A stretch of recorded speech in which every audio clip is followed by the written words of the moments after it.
Mohan MA की परीक्षा पास करके नौकरी ढूंढ रहा था। घर वालों ने उम्र का ध्यान करते हुए मोहन के रिश्ते की बात चलाई। रिश्ता तय हो गया और ये निश्चित हुआ कि मोहन खुद जाकर अपनी होने वाली बहू को देख आए। मोहन को पहली बार इस प्रकार की रिश्तेदारी में जाना था।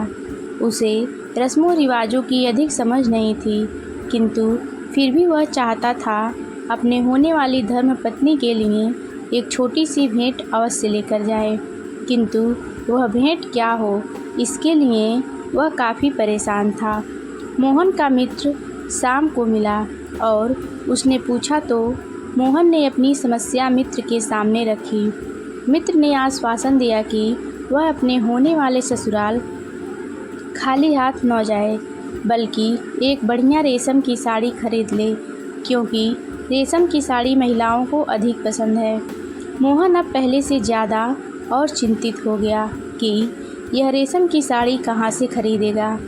असहयोग आंदोलन के लिए कार्यकर्ता जगह जगह प्रदर्शन कर रहे हैं, विदेशी वस्तुओं का बहिष्कार कर रहे हैं और उन्हें रेशमी वस्त्र कोई खरीदते देखेगा तो बदनामी होगी। अपनी समस्या पुनः अपने मित्र के सामने जाहिर किया।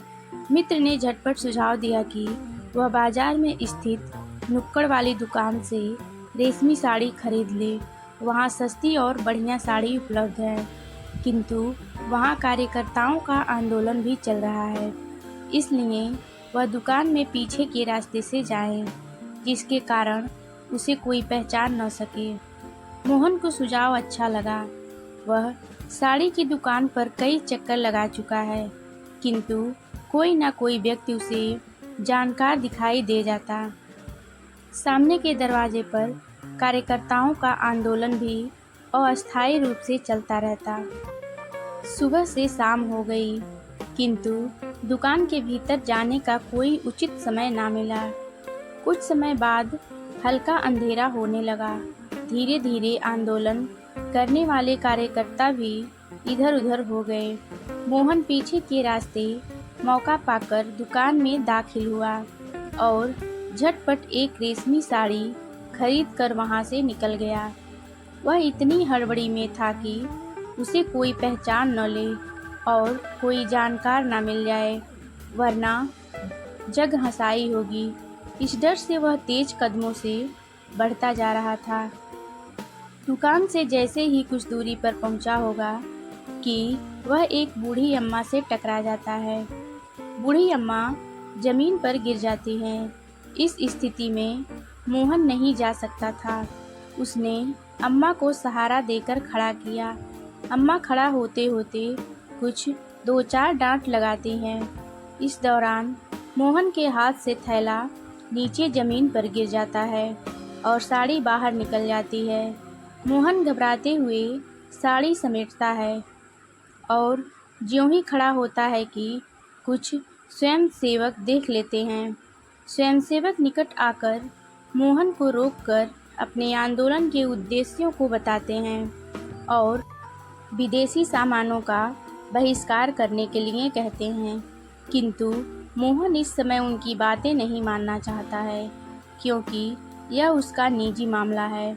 मोहन कहता है, यह मेरा निजी मामला है।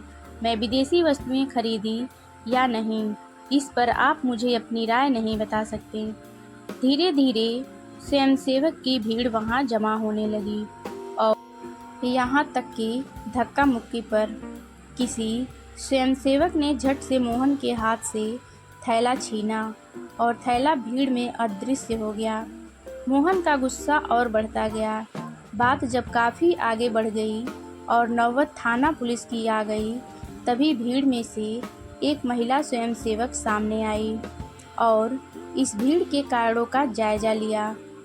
उस महिला ने मोहन को बड़े ही शांत और धैर्यपूर्वक समझाया और उसे आभास दिलाया कि यह आंदोलन कोई व्यक्तिगत आंदोलन नहीं है, यह आंदोलन हर एक देशवासियों के लिए है। मोहन को आत्मग्लानि हो रही थी, किंतु यह उपहार किसी और उद्देश्य के लिए था। मोहन ने अपनी बातें उस महिला के सामने प्रकट की। मोहन ने बताया कि यह मैं भी समझता हूँ कि मैं अनुचित कर रहा हूँ, किंतु यह मैं अपने लिए नहीं कर रहा हूँ, बल्कि मैं अपनी पत्नी के लिए यह उपहार ले जा रहा हूँ।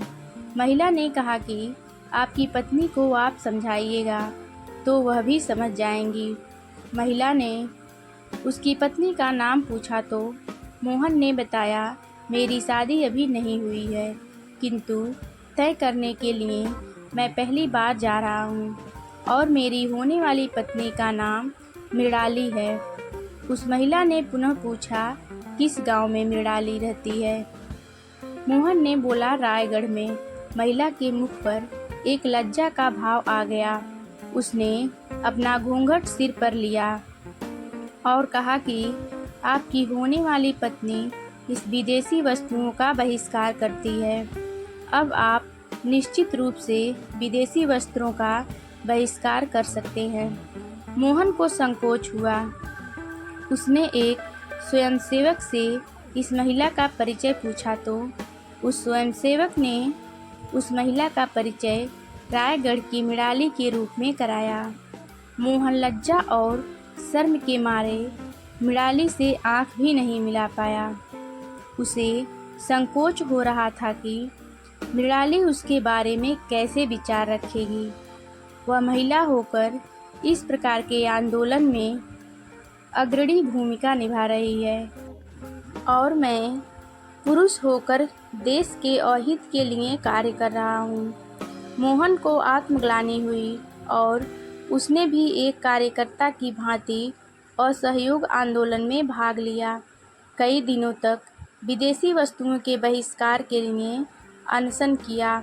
अनशन तुड़वाने और समाप्त करवाने अंग्रेज़ों की पुलिस आती है और हिरासत में सभी अनशनकारी को लेती है। सभी स्वयंसेवक भारत माता की जय का नारा लगाते हुए अपनी गिरफ्तारी देते हैं।